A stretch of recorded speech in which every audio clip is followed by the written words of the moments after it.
Hey, everybody, welcome to another episode of Prepper Talk Radio with Scott, Shane, and Paris. We are live. It is Wednesday night. We're on our new schedule, which is the same for you guys. It's just slightly a little different for us. Instead of 2 shows a week, we're doing 1 show a week for the foreseeable future. And tonight, we're gonna get handheld in this. We're gonna be talking about being actually ready to engage. Carrying, concealed carry. We're going to talk about the good, the bad, the ugly, everything in between, what you need to be doing, because it's no longer a question of if, it's turning into a question of when. Want to remind you also to check out everything at preppertalkradio.com. We got the goods over there. You guys, you can see all of the shirts that we have, the swag, the fun, the gear, but also the training kits, the planning, the free kit lists, all that's over on the website. And also check out our friends over at survivalfrog.com for the tastiest long-term survival meat. Yes, we want to have good food in the apocalypse. Check them out and use the code PrepperTalk10 to save 10% at checkout. Guys, I've been trying to be more religious about carrying. I've been trying to be more aware all the time and trying to keep myself better protected, because honestly, I don't feel like it's an option anymore. It's a must-have. And so tonight we're going to chat about that. We're going to open up the conversation because guess what? The chat is live. Thank you, everyone, for being on here. I already see a lot of you guys in there. Field Tech, Rebecca. Did I see Whited already? Sandy's in there. Prepared Guy, of course. He's right over there. But he's... And it's funny because if you're watching the video, like, we see it mirrored for ourselves. And so I've got to always remember point that way to go that way. But it's, yeah. I'm ready for it. Are you guys ready for it? Always ready. Let's do it. If you're concealed carrying, you're always ready, right? I mean, you should be. That's kind of, my motto is always be prepared, right? We got that from somewhere. But not just always, one word, but always, right? That's, I don't know, play on words. Oh, in all ways. I like that. Just nice. Always prepared. Always prepared. I don't know. I had that. I was saying that before. I'd call myself Prepared Guy, but anyway. But yeah, I mean, that's been my motto. I mean, I've been, just give you some data, some information. I've been carrying since like 95, I think 96. So right around 30 years or so. And it's been a learning process. It has been interesting, I guess, to say the least. Lots of mistakes made, lots of things learned, and I think I got it figured out, at least for myself, right? Not for you guys, but for me. I don't think I've seen anybody go through more holster variations and sidearm variations than you. Yep. Like, most everybody else in my circle of friends, it's like, oh, I carry this. This is all I carry. I'm only going to carry this. I'm not going to change. I don't even want to think about it.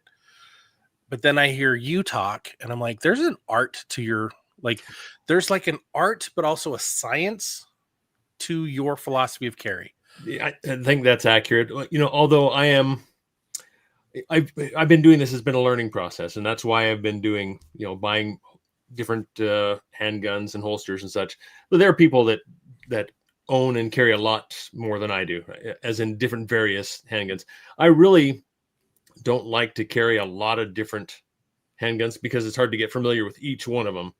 And get good with each one of them, right? So I'm still working on it, trying to settle on what is the best concealed carry weapon for me. And, I don't think I've actually decided that yet. I'm still working on it.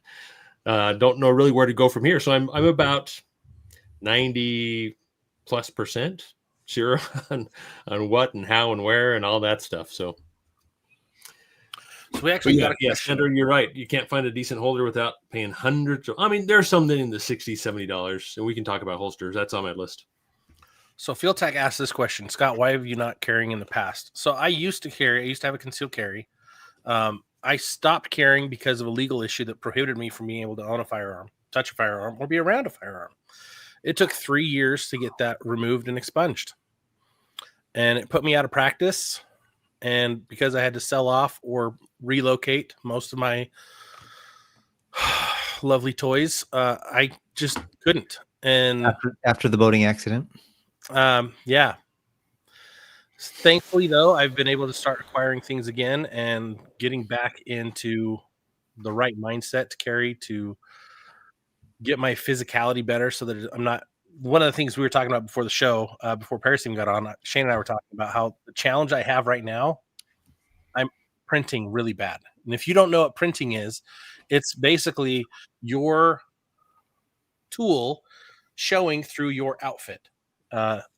And because most of the time I wear t-shirts, and currently all the time I'm chubby, it's harder for me to conceal carry where I used to conceal carry when I wasn't chubby. If that answers enough with enough clarity those questions. And so part of this episode is about, okay, what do we do? How do we carry? What are the solutions we have for the conditions that we're in? Mhm. That's what we wanted to talk about, because it's not right. It's not one solution works for everybody, right? Everybody has different situations. You've got to find the solution that works for you. Yeah, some people like to carry at 3:30, 4 o'clock. Some people like to carry appendix. Some Explain people those like real quick for those that so aren't familiar with 3:30, 4 o'clock. if you look at a clock, imagine you're facing at 12 and you go 1, 2, 3, it's on your basically right past your hip, around towards on your back, maybe towards your kidney. It might be better or easier to call it a kidney carry as compared to an appendix carry. An appendix carry is in the front. It's basically just to the right or to the left of your belt buckle, and you carry in there. And then you can carry directly behind you, if you want to. There's a lot of TV shows that will have Don't do that. that will have people put it. Just sometimes the TV shows just have them put the gun in their back, right above their Bad butt. idea. And that's like, to me, that's crazy, because it's like, it's going to be pretty loose unless you have tight pants, because the holster is what keeps it, comfortable back there, especially if you're running around doing stuff. So a lot of those TV shows, it's not really realistic, but I like to walking, just past I like to carry just under my kidney, if you will, on the right side. That's where I like to carry. I tried appendix carry, but I felt like I was squishing the family jewels too much with the gun that I chose. So I went towards the back, and that's what I like. Yeah, I agree. I carry right around 4 o'clock. And of course, the idea with carrying, and maybe we're just getting into this a little prematurely, but in that position, in any position, is so that once it's set for the day, you don't move it, right? You don't have to slide it forward or backwards. There's no adjusting. There's no fiddling with it, right? It's and that's part of choosing the right holster and the right gun and so forth. And I wanted to get, before I lose this, I definitely want to get to this topic that Field Tac popped up. I don't want to necessarily get to it right now, but let's try and remember to come back to it. That this is, kind of last resort. And anyway, yeah, let's get back to that at a certain point. But I guess we're talking about holsters, how to carry, where to carry, and like Sandra, I think it was Sandra who commented on, holsters are expensive. Yeah, they are. Mm-hmm. Good holsters are expensive, and they should be. There's get real quickly. I mean, you can get very generic ones that fit a number of different types of models, and that's not a good idea. Not going to be very secure, not easy to reholster. Field Tac, he loves leather. I get it. Leather is fantastic. Its quality is going to last a lifetime. Whereas Kydex and plastic, those type, they can tend to break, and they will tend to break.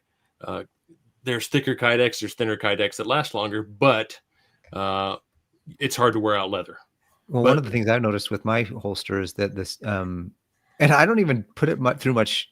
I don't even put it through much, and I've lost screws, and it's like super loose, and the hooks that go over my belt. I only have one screw in each one of those, and you're supposed to have two in each one of those. And so I was talking. Many people who've listened to us for a while know Todd Nielsen's been on our show. And if you go to nielsentraining.com, and I think it's an Neilsen, nielsentraining.com. Try a couple of variations if that's wrong, but he has a link to a pretty decent holster. That's the one I got. And if you use his code, you get a discount.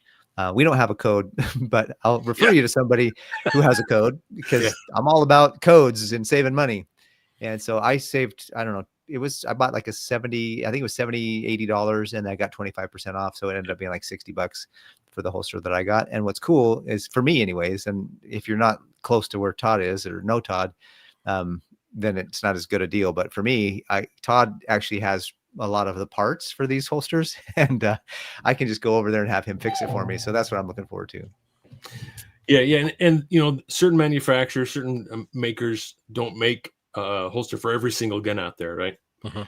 And so, like with LAS, they kind of focus on Glock and more law enforcement to what they carry. So they don't have a huge selection, but you got to go from brand to brand to find exactly what you're looking for. And I could take this entire hour and talk about holsters, but I know that'd be incredibly boring. But just to touch on the leather Kydex thing real quick, my favorite holster is a combination of leather and Kydex. This is the inside the waistband holster, plastic clips. It goes on the inside, and it's actually the clips extend out, and you can tuck your shirt in around this. So you can wear a tucked in shirt and still be concealed, but the clips are exposed. So leather on the back for comfort, Kydex to securely hold the firearm for holstering it, and for reholstering it, it's so much easier than trying to squeeze it into some tight leather. But this is called a hybrid holster. There's lots of different kinds, lots of different manufacturers. I think for me, this is the best kind, the most comfortable to go all day long inside the waistband, and especially with a larger gun, right? So when I say larger, more like, you know, compact or subcompact, and you could go full size as well, but not always a big selection of holsters for full size inside the waistband. Hybrid. So when you're shopping for holsters, remember, inside the waistband is IWB, and outside the waistband is OWB. So those will be they'll be the acronym when you go to look on the site for purchasing. That'll say, do you want IWB or OWB? And that's what that's the differentiator. Yeah. Actually, pause real quick. Rebecca, you just pointed out something fantastic here in the comments. Yes, I wish we had a woman to join us on this conversation, because it is completely different. Like, one of the things that I'm going to bring up in a little bit, or I guess now is kind of a good time as well, is like, not all of us are going to be able to carry on our belt, right? With when it comes to women, we've got on body carry and off body carry, right? On body carry are things like your OWB outside waistband, or your IWB, your inside waistband. There's also brassiere holsters that connect to your brassiere, or even brassieres that have holsters on them. There's also the standard armpit holster that you see, the old 1940s and your local friendly neighborhood FBI guy, right? They all seem to have either, if they're wearing a jacket, it's usually inside the armpit, right? There's also the high thigh and low thigh holsters, and there's also ankle holsters, right? So we've got to think about all these different options. When you start thinking about off body, then you've got your backpack, your purse, different types of bags and different things to carry in. They even have some really nice waist like belt. They're under the clothes, they're belts. Then you can wear them under like even spandex. So I don't have mine on me, and mine's upstairs in the safe. I have a Vanish holster, which is actually one of my favorite holsters. And the complaint everyone gives me is, well, it's hard to reholster. Reholster, yeah. I've never had a problem reholstering, right? I train with it. This one's the easiest though, right? This one's my stealth gear. It's for my MP9. It's got all these vent holes, which are great because I'm a sweaty, stinky guy. We all are. I can't do leather very well because it just gets sopping wet. I also don't like having everything connecting directly to my belt, my pants, because if I'm in the bathroom at a gas station, right, where's my stuff going? Problem. Yeah. Right? And then there's holsters like this one, Remora, which is called a sticky holster, right? And it's flexible, it's soft. You have the same sweat problems. It protects the sidearm, and in this case, a super subcompact. But like, you've got to find. Here's the thing: you got to find what works for you. Like, I have a slingback backpack that has a zipper in the back that I can put my holster in with my sidearm, and that works. But then I'm forced to carry that with me everywhere I go. Right. I have that for like, if I don't have a holster. When I go to church, I usually wear a suit, and I'm based on what's happened this last Sunday to the LDS church in Michigan. I have a lot more propensity to start carrying at church, and I haven't been because of the waist. The pants that I wear, the slacks that I wear, don't really have enough. I don't have enough room for my holster in there, if you know what I mean. So I gotta either lose a little bit of weight and get a little room in there, or find a different You holster. don't need to lose any weight, Parrot. What are you talking about? Well, I got a spare tire there that could probably be, half as big, but I could probably figure it out. Or I actually have my Merce, my man purse, my Merce. Mm-hmm. I have a over the I got like one too. What's a crossbody bag? What do they call them now? Yeah. So I have a crossbody bag that actually is built. It came from the USCCA, which is actually the oh goodness sakes, it's the United States Concealed Carry Association. Sorry, USCCA. And so they actually have a little pocket that's perfect for my pistol. So that's something that I'm going to probably start to use. Yeah, there's so many different ways to carry, and that's why, like you're saying, Paris, I've got a lot of different holsters that I've tried, and some have been so terrible I just literally just throw them right in the garbage can. Some I cringe at the cost of them. I think my most expensive one's upwards of $200 at this point. But they are absolutely worth it. Definitely spend the money. If you have any questions, feel free to email us, whatever. I'm happy to send us a message, whatever, give you some recommendations on brands, on types, depending on the kind of gun you have, how you want to carry it, because all holsters are not equal. They're made differently. There's dozens and dozens of different companies that make them, and they're all a little bit different, and they're different because whoever created them said, hey, this works better for me. The way how close it is to your body, how high it is, how low it hangs. Mm-hmm. There's so many different variables on what makes a good holster, and it's different for everybody. So it's really hard to say, hey, this one will work great for everybody. But like I said, this brand is Black Arch. They're actually made here in Utah. It's one of the reasons I really like them. But this is like $130, $140 if you order it online with shipping and everything. It's crazy. But I have never found anything more comfortable for inside the waistband. You can get Kydex inside the waistband, which are not comfortable at all. I just can't not make this comfortable. Yes, I can carry it all day, but I don't like it. And then there's, of course, you could do an outside the waistband concealed carry as well. So just because it's outside the waistband doesn't mean you can't conceal carry it. So as you can see, this is kind of formed for the body. I've got a few others over here that are, you see how they're curved to fit your body a little better. They have different types of clips on the sides. You can kind of see that fit nice and tight and close to your body, meant for concealed carry. You can see this one has kind of recessed clips, whereas these are built into the Kydex. And it's just so many things to explain with the different holsters. Like I say, it would take forever, but there's it's a good idea to do a lot of research and read the reviews before you order one, if you're not interested in spending a lot of money on holsters like I have. And try them out. Like you're not going to know what you like until you've tried out a few, right? Unfortunately, yeah, but they're not returnable. So, oh yeah, that's a bigger problem. Yeah, you couldn't necessarily return it. I mean, maybe there's something on Amazon you can find. Yeah, not a whole lot of great. There are some decent holsters you can find on Amazon that are inexpensive, and you can maybe $30-$40 and say, I'll try this for $40. And if I'm not happy with it, no big deal. But the other thing to think about too is that when you're concealed carry, like for me, I have just a Glock 19, and I was thinking the other day that I wish I had a light, and so the holster that I have doesn't allow for the light, so I need to buy a new holster that allows for a light to go on my pistol so that I can have that. And I've just been told recently that how important it is to get a light, and so I'm actually I'm looking. I pulled up a website that has some decent light prices for my gun, and I found some that are pretty good, and I'm going to be ordering pretty soon. But I just I need a holster now to be able to, because there's got to be space in the new holster for how that light fits, and so that's something that's good too. Yeah, that's the thing is when you I need a holster for inside the waistband without a light, inside the waistband with a light, outside the waistband without a light, outside the waistband with a light. Uh, Yeah. and it can get 4 different holsters, and so let's talk about. I mean, we can talk about lights. I wouldn't worry about a light, Paris. Honestly, I would not worry about a light on your concealed carry firearm. Well, I think Todd was telling me that it's a good idea to have one, so I was like, all right. Yes, I mean, and this is a big conversation, but I don't think it's worth it, honestly. And Okay.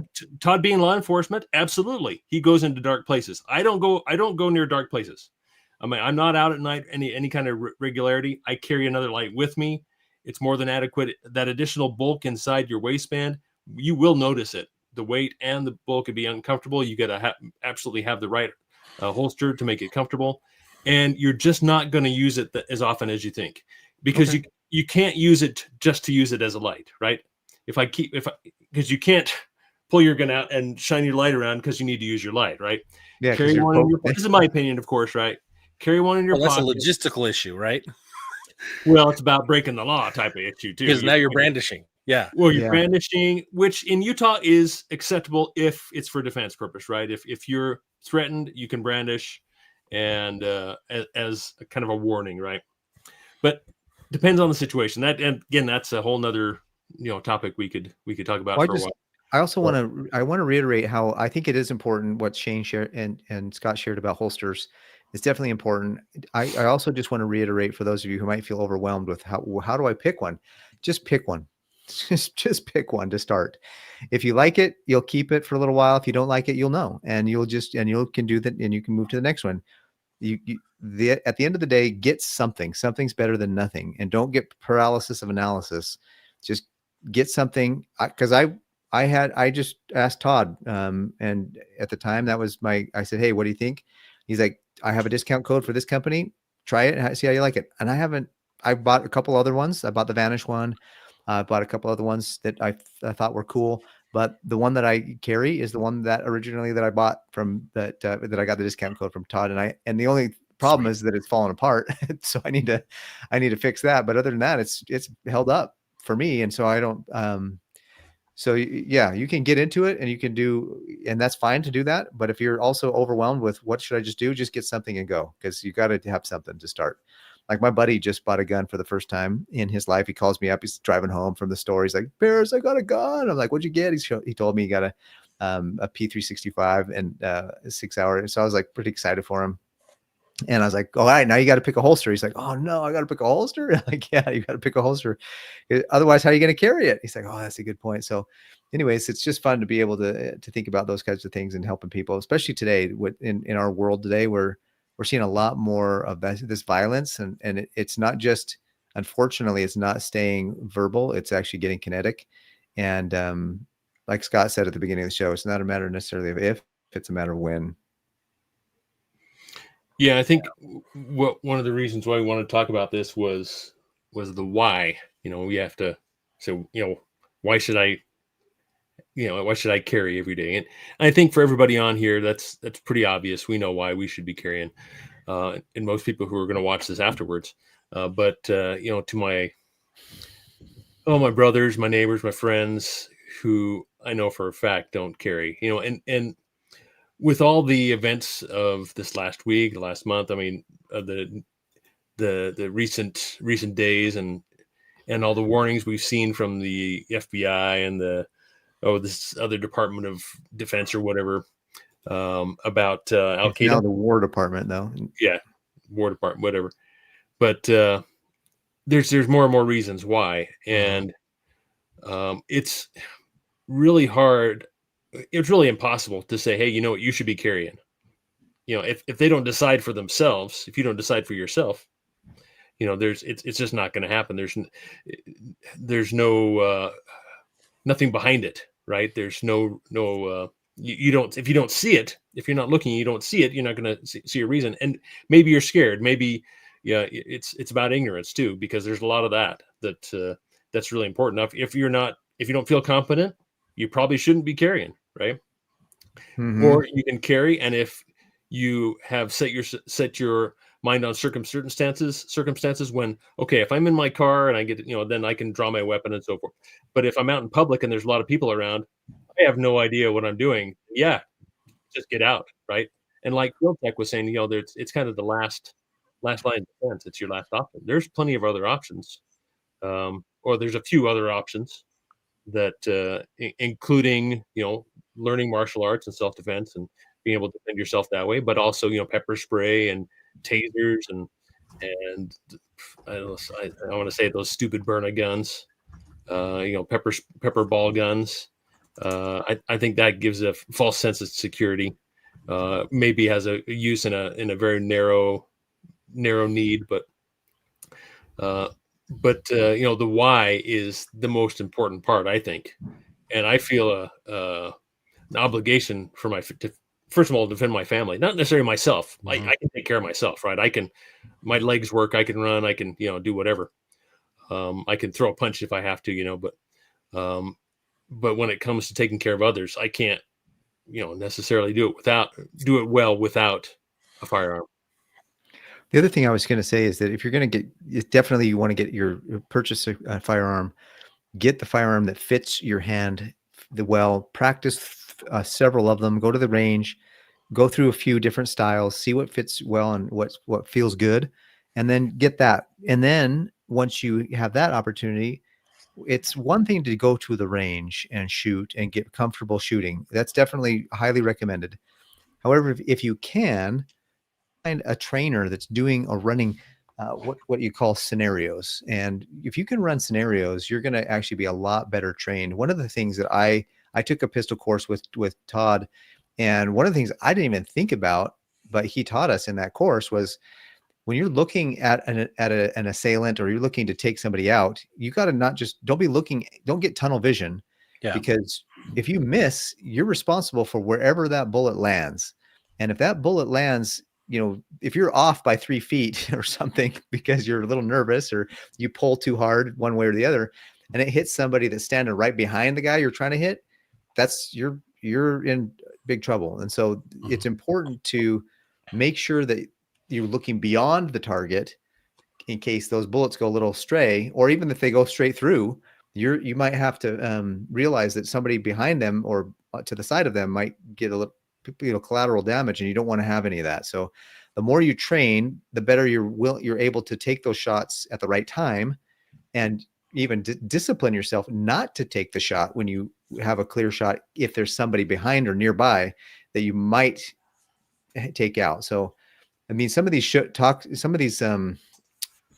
stories you hear, I just remember that one guy, I can't remember where it was, but there was a guy come in shooting in a mall, and like 30 or 40 yards away, this dude takes him out. And so he clearly had a great shot. He was clearly trained at least at the range, and he could do that. So that's one of the other reasons why you go to the range, is that it gives you that confidence to pull the trigger and hit the target but the other part is that if you're dealing with self-defense, you're not going to have a stationary target. You're going to have moving targets. That's why doing those trainings is really good where you're running scenarios, because not only are you moving, but often the target they have moving up and down, back and forth a little bit in the range as you do those trainings. So it's just get the training as well. It's a huge part of being prepared to carry.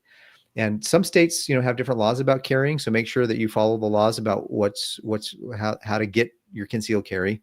Like in Utah, you can actually it's constitutional carry in Utah. You don't have to have a concealed carry unless you want to be on government property or schools. And I decided to get my permit so that I could get my kids from school and not have to worry about getting in trouble. And so or even get on a school grounds and help if there's an active shooter that comes to a school. I can actually, I talked with a couple of folks and they're like, yeah, you can go and help as a dad, but you got to be careful for that too, because you don't want to be mistaken as one of the assailants. Mm-hmm. Well, yeah, Scott, you talked about printing. Maybe we get back to there real quick because we talk about open carry, concealed carry. In some states, brandishing is illegal, and so, like California, for example, if you're printing, that can be considered brandishing, and you can get charged. So it's really important to have a very small handgun or the right one holster, and the right clothes, so you don't print, you don't brandish. But in Utah, open carry is legal, concealed carry is legal without a permit, but then you can get a permit for, like Paris said. But in California, it's, first of all, get out. Yeah. But So depending on the holster and the size pistol you decide to carry, for me, sometimes if I'm at the store, I bend down to pick something up, off a shelf or something. My shirt lifts up, gets rides on the grip of my pistol, and maybe it shows a little bit. I'm pretty conscious of keeping my shirt pulled down, but that's not going to get me in trouble. And if somebody sees it, yeah, maybe they don't know the law, they don't understand. Oh, a gun, I'm scared, right? And that's kind of the benefit of concealed carry. It's a tactical advantage. So I definitely advocate for concealed carry over open carry, but we still need to have the ability to open carry. It's interesting. I saw a holster years ago that I'm like, ooh, I kind of want to get one of these because it would then allow me to appendix carry. The problem that I have with appendix carry is the digging and the fact that you have to stand up to be able to get to it, right? But if it weren't digging, right, it would make more sense. And I saw one that actually has, when you go to grab it, it has a clip that you pull up with your shirt and it pulls the whole holster up. Oh, yeah. Above your belt line so you can pull it out. And I can't remember the name of that holster, but I was like, I still want to try it. Because then it's tucked out of the way. But yeah, printing is a huge challenge, right? Depending on where you live, you've got to know the laws, what you can do, can't do conceal wise. I've gotten so out of the habit because I couldn't for so long that now it's like I'm ultra concerned about printing, about showing, right? Mostly because I'm around small kids all the time. And I don't want them freaking out all the time, right? Or more importantly, their friends, because my kids know, but their friends going, "What? This isn't safe. I got to go home," right? I want my kids to be able to play with whoever they want to. But like, you have to find and try and keep trying until you find something that works for you, and then stick with it, right? Because I couldn't, I'm out of habit, right? And I've got to retrain myself. It took me years to get to where I felt normal carrying it all the time, and I'm in the process of relearning and getting used to and being okay all the time. But that's why, like, for me, a belly band works much better in my opinion right now for me. But if I look back at my entire life, the concerns that I have about reholstering are probably the last concern I have. And so when I look at a holster that works for me, like, you need to look at your concerns and the things that make sense for you, right? So for me, reholstering is the last concern I have, because I don't need to put that weapon away quickly and efficiently. I'm never going to put it away quickly and efficiently if I'm still in an engagement, right? And so I don't, like, I know, Shane, you push on that real big, like, you like being able to put it away quick and easy.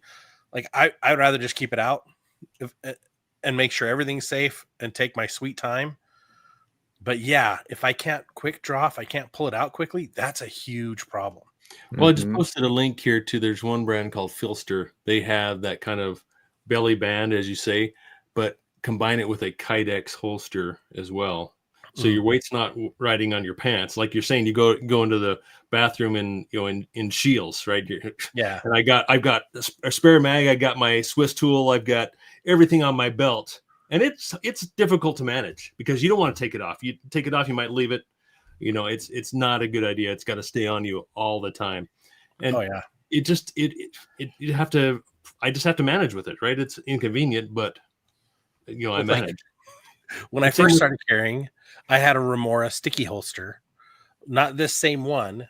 It's up on my other gun in the, but it's great because it sticks to stuff. It's like, it doesn't slide easy.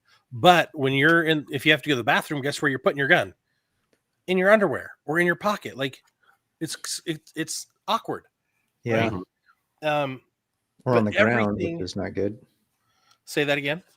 Or hopefully there's like a counter or something that you can, if it's at someone's house anyways, but if it's at a public restroom, you got to put it, you're in trouble with where you're going to put that gun. Right. But the end of the day, like, the whole point of this episode is to give you guys a lot of thought, like, give you thought to, hey, there's something you can do that'll work Find what works for you and go for it. Don't keep putting it off. Just go for it, right?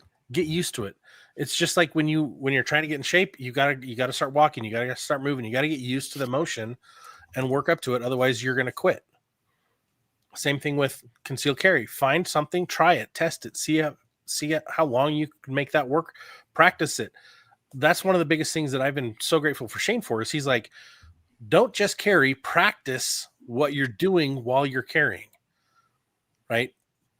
Practice holstering and reholstering, unholstering, getting into position, like moving to cover. Like, I've done drills in my home because of this guy over here, Shane, the prepared guy, coaching me to be like, dude, you need to be doing more. And I'm like, wait, what? I just go to the range and practice. Yeah, He's we like, all no, you got to be doing everything. Yeah. And obviously the range is important, but as I've been, training with Todd, that's extremely important too. And that's a whole nother level. Obviously there's the YouTube where you learn a lot of good stuff on YouTube. That's where I started. I mean, that's where I got a lot of my basis of my learning for drawing properly, for grip, for trigger, all kinds of lessons. A lot of great stuff on YouTube. Definitely get on there and look for good content. Get to the range, learn how to hit the bullseye, how to be accurate, how to shoot fast, and then you got to put it in practice by going to a class. By shooting in the real world, right? It's obviously still very controlled and such, but it's very different than going to the range yourself, and that's important. And you need to do that, almost weekly, to stay a good shot.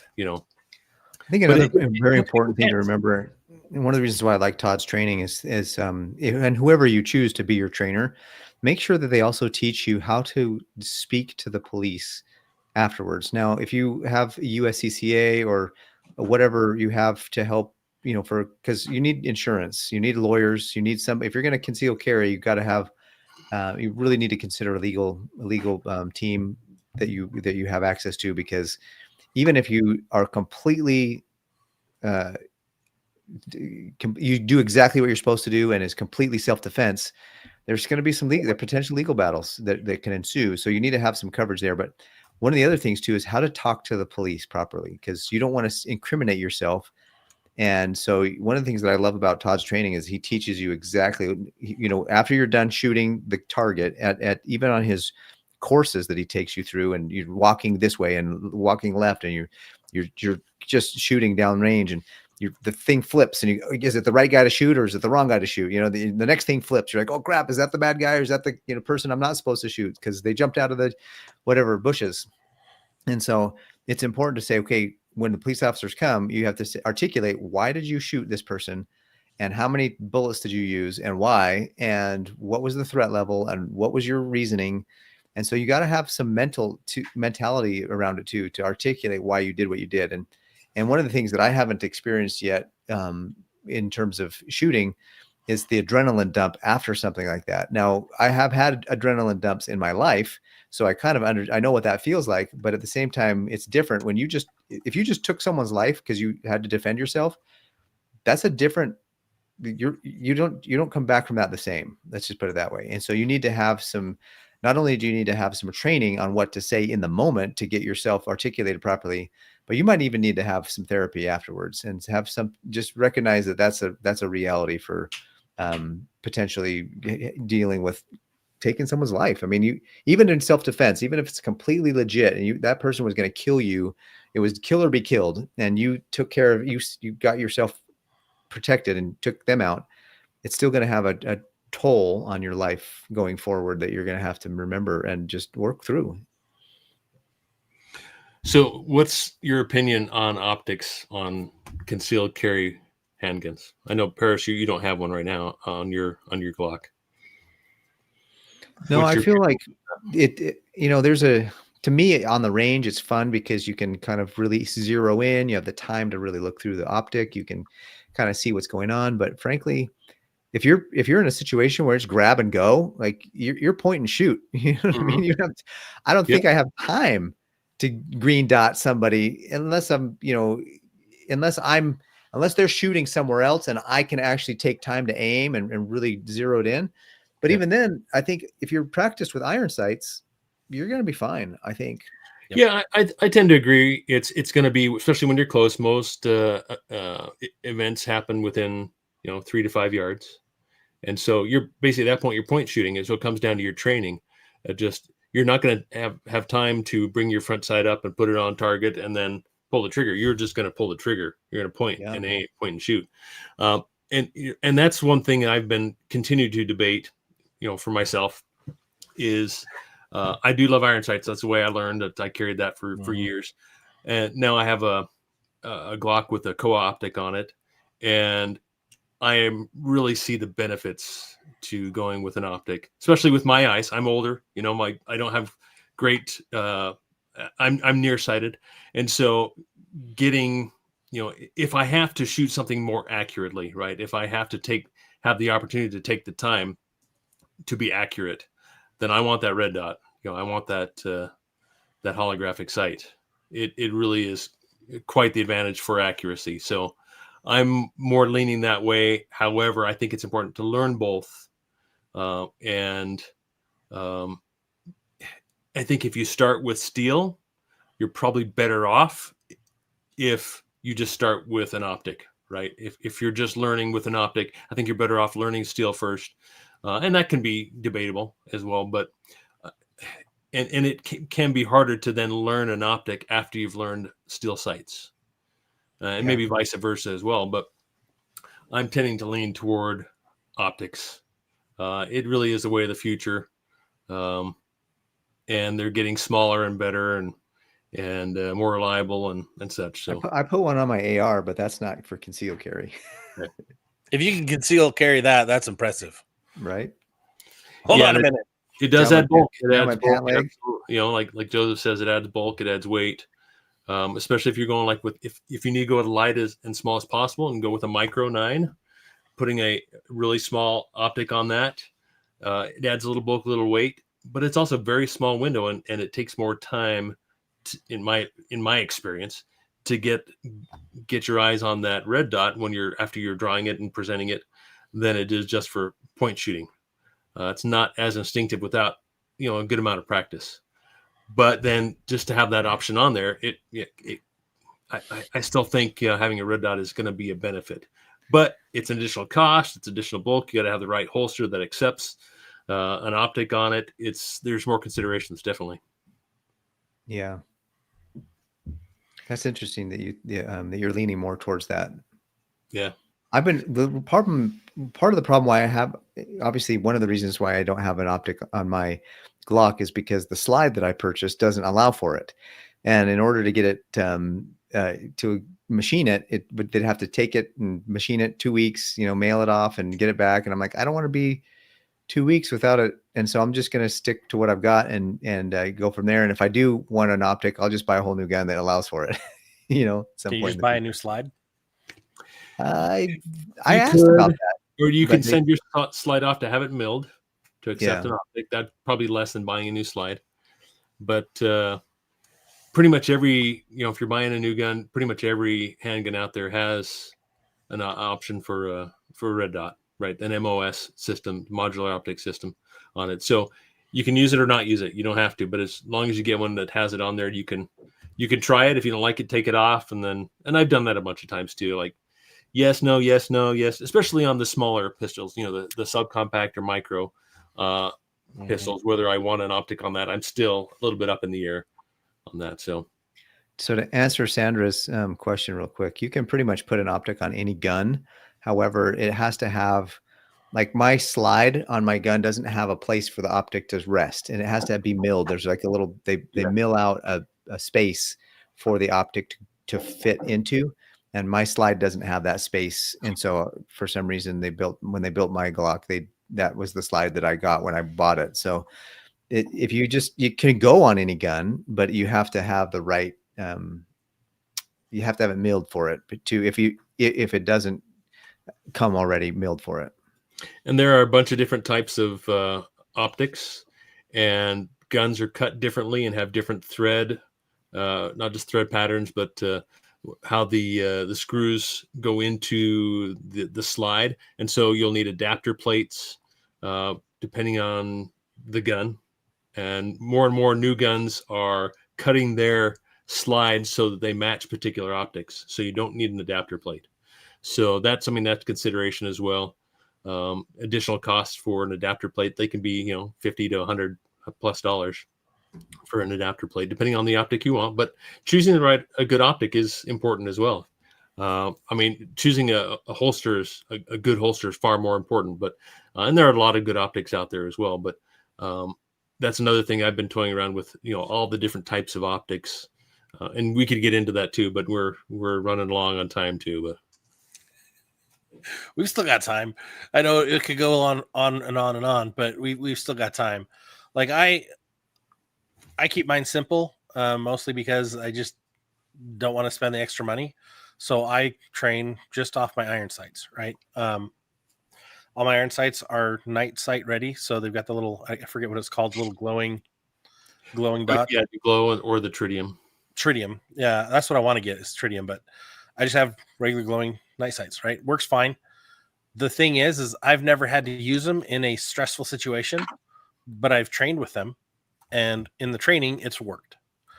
I do need to, here's one of my gaps. I do need to shoot left-handed more often and switch trigger fingers out. Because you never know. If something happens to your index, you're not going to be firing the same. And if you don't practice, that's one of the things I learned with my buddy Stan Pruitt up in Ogden with Urban Survivors. He made me drill with right and left hand. He made me drill with index, right, and as well as my ring finger, or not my ring finger, my middle finger, my bird finger. I forget what else to call it. But yeah, he made me test on both. And man, it's not comfortable. It's not comfortable at all. But yeah. Right, you got to work on it. He also wanted me to do more cold drills, meaning going out when it's 0 degrees outside, letting my hands get really cold, and then trying to operate my sidearm. Try to pull out the magazine, pull the slide off, put the slide back on, like take it apart, put it back together. Get used to the motor function skills of when your hands aren't functioning. Yeah. Those were hard drills. It is. Todd runs a very, very tough handgun course for malfunctions and such, and it is very, very tough. I need to go through that from offhand to right hand. And I wanted to answer this question. Of course, I like answering questions. Sandra said, "What do you recommend to carry a gun? What gun do you recommend for carry?" And then Field Tac says, "There's it does depend on your hand, your grip size, and so forth, and how well you shoot the gun, how it feels in your. There's a whole lot of things to take into consideration. But I think to keep it brief, when I'm teaching a class or in a class, it seems like most new students are bringing in these SIG P365s and Smith & Wesson shields, kind of the micro compact micro pistols, and they're small. They can be hard to shoot. They take more practice. They're more snappy. There's more recoil. They're good guns. They really are. There's a lot of great guns. There's a lot of great choices from the micros to the sub. I mean, this is like the best time ever to buy a gun. Not just for price. Price is really good right now, but just your choices. They're fantastic. But options are great. All the guns that I've been buying and going through from the small micros through the compact to the subcompacts, I think the ideal size is the compact size. So Glock 19 size, where you've got 15 rounds in a grip. You got a full size grip. You get your whole hand on it. You don't have your pinky dangling off there, and you've got at least a 3.5, 3 3/4 inch barrel. 3 1/4 is fine too, but the Glock 19 is a 4-inch barrel. I think that's the ideal size. It's easy enough to conceal. The Glock is about just over an inch thick, where the micro 9s are like an inch thick. So Glock's a little bit thicker, a little bit bulkier, but still quite low profile, easy enough to carry, easy enough to conceal. So I don't feel there's a need to compromise in going with a smaller gun. If you're going to church, I do have a few smaller guns as well. just for those instances. But like I kind of mentioned at the beginning, I don't think it's a good idea, at least for me, to rotate through a number of different carry guns unless I have the time to really train on every single one of them. And I'm 100% confident that my brain's going to work right under a stressful situation, that I can pull that out and work it properly and and manipulate it properly in a stressful situation. I have 2 guns that I rotate through concealed carry that I'm confident with. Other than that, I'm still, I guess, training on others, or really not considering them to be a daily carry weapon because I'm not 100% confident with them. I haven't put enough rounds through them. I think that's the other part of it is like, if you're not practicing, what good is your sidearm going to do if you don't know what to do with it when a crisis hits? The other part of that too is there are times when you can de-escalate, and if you don't know how to de-escalate, you're going to make things worse, right? But there are other times where you just have to engage. Hopefully it doesn't come to that, but it's getting more and more likely the way the world is turning. Like, we picked this topic, we had it on the radar for a while, but we picked this topic last week before anything happened at the church this weekend. If you're not familiar with what we're talking about, there's the church that was the shooter attacked and then burnt down in Michigan, a Church of Jesus Christ of Latter-day Saints chapel with people in it. It was brutal. It was disgusting. It was horrific. And so because of that, I changed my personal stance, my personal policy. I don't care if a church has a policy against carrying. Their policy doesn't trump my rights. And so you have to get comfortable and do what you feel like you have to do to protect your loved ones. Full stop. Totally agree. 100% agree. And I have disregarded that for quite a while, and I think it's even more important to right now. It's again. Well, what's funny is that I had a friend. I was talking to my buddy today who lives in California still. Yeah, he called me about some. He was reading the scriptures, and he's like, "Paris, I have a question, and you're always good for a conversation about it." And I hadn't talked to him in a long time, so I was really fun to talk to him. But I said, "Hey, what do you think about this?" He's like, "Well, I don't know if you know this, but a couple of years ago, the area where he lives, there was a little bit of a conflict, and there was some contention, and there was somebody that was making some threats, and so he actually had one of the leadership said, call him on the phone and say, 'Hey, I'm not telling you what to do or not to do." But would you? I know that you are a lover of the Second Amendment, and we've got a couple of potential threats that we've received. Would you be willing to be prepared in case anything happens? Wink, wink, hint, hint. And the leader told him that. And he's like, he didn't tell me what to do, and he didn't tell me what the policies are. He just said, "Hey, just be prepared, and I can interpret that how I want." And that's how I interpret it. Where I do what I need to do. And so I thought that was awesome, and I just wanted to share that. So that was kind of fun. Yeah, I grew up. One of my when I was a kid, one of my good friends, his dad was in law enforcement at the federal level, dealing with illegal immigrants, mostly drug cartels. So I won't tell you agencies or whatnot, but he was never not armed. And everyone, when people found out, like when my dad and I found out, my dad was like, "Oh, you can't do that at church." He's like, "Can't I? I have proven for the entire existence of my adult life that I in fact can." And I was just like, "Yeah, you've proven that you can. Cool." And now, not only when I'm capable and can, I try to carry, but what's interesting is I've got a guy in my ward who is very outspoken about it. Former police officer, former Marine, awesome dude. Love the guy to death. And he's like, "If you see me, I am armed." And I'm like, "There you go." And he goes, "And it's not just one. We'll leave it at that." Yeah, I'm often found saying, "If you ever see me, wherever I might be, if you ever see me, I'm armed." Yep. I tell people, if I'm not in my house and you see me, it's highly likely that if you see me in my house. If I'm out of bed. I usually work from home all the day, so I don't usually carry unless I've gone out or I'm going out that day. Then I will. But yeah, there's a cartoon, a meme cartoon a while ago, where the guy and the wife are talking, and she's like, "Why are you carrying all the time?" And he's like, "You never know who's listening." And then he laughs, she laughs, the toaster laughs, bam, bam, right? Toaster. Right. Toaster, yeah. I love that meme. Yeah. So yeah, let's get back to. And Field Tech reminded me about we want to talk about last resort. We want to talk about other options. And one thing I've started doing every day now, and I've had pepper spray. I didn't always have it on my person. I had it in a bag, but I realized, what good does that do? Am I going to run to my bag or in my vehicle? Or I've got a larger canister. Of course, I've got bear spray in there too. I'm ready with all that kind of stuff. But now I do carry a Palm pepper spray in my pocket with the clip right next to my light.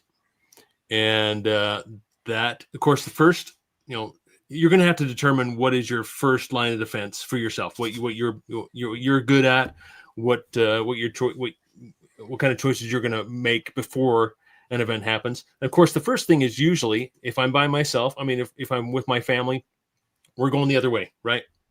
We're going away from danger. We're gonna run. That's our first line of defense, right?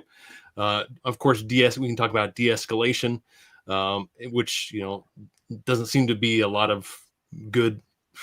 I'm trying to think of the right way to say this. Law enforcement who know how to de-escalate anymore. They're not peace officers, right? They learned how to escalate, and so we've got to learn how to de-escalate.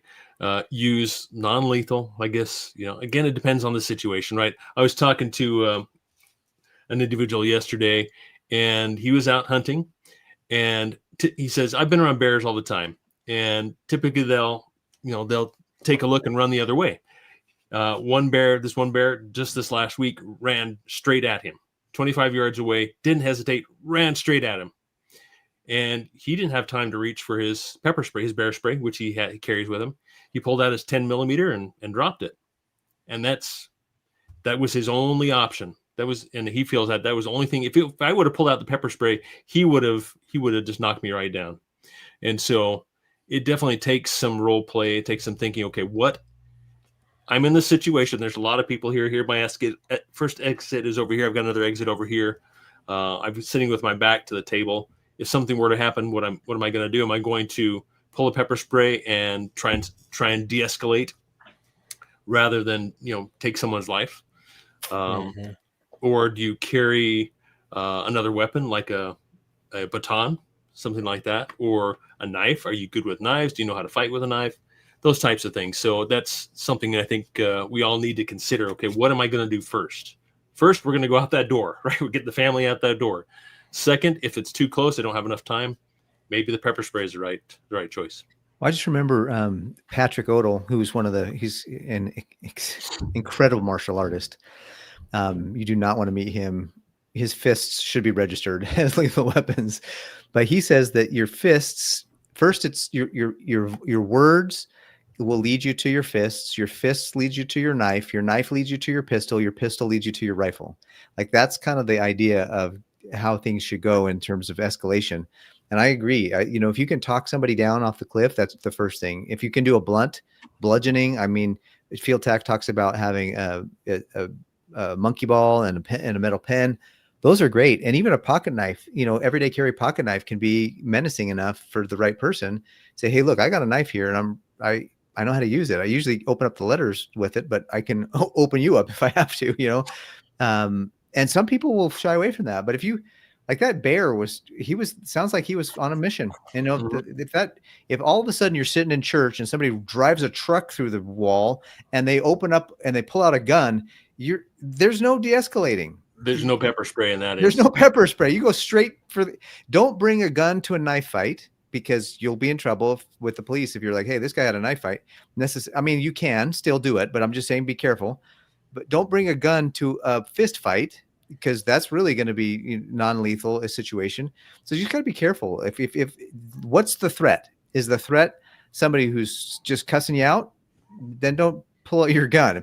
Even if they're punching you, maybe you can use a knife, depending on especially if, lethal force is okay if there's a disparity in the size of the threat. The threat, for example, I'm 160 pounds soaking wet. So if I have a 300-pound dude coming after me, punching me, I'm probably going to be okay pulling a gun and taking them out, or even a knife and taking them out. Because to me, that's a disparity that's large enough that the threat is bigger to me than it would be to another person who may be 200 or 300 pounds. Because if they're equal in weight and they're going at each other head to head, that's a different scenario. Like I have to be aware of that. And women, for sure, if a man is attacking you, women, you can actually escalate more violently, more quickly, because you need to protect yourself quicker, faster, and against a bigger threat in a shorter amount of time. So you got to think about those things as well, especially. So if you're small or you're not as big and somebody bigger is coming after you, you might be able to escalate a little faster, but it's definitely a good idea to go through those steps first, as many as you can, because you don't want to just pull the gun and go, because that's, especially if you could have de-escalated, then you're really going to be in trouble. So in closing, make sure you're doing everything you can to better protect yourself and your loved ones. It is your responsibility. You're the first responder in all cases going forward. So as we close out for the night, remember, keep the head on a swivel. Keep yourself safe. Avoid bad places. Don't go into the dark looking to pick a fight. But always go ready. Always be prepared.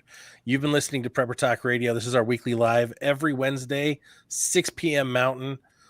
We have so much fun. We appreciate each and every one of you that have been here in the conversation.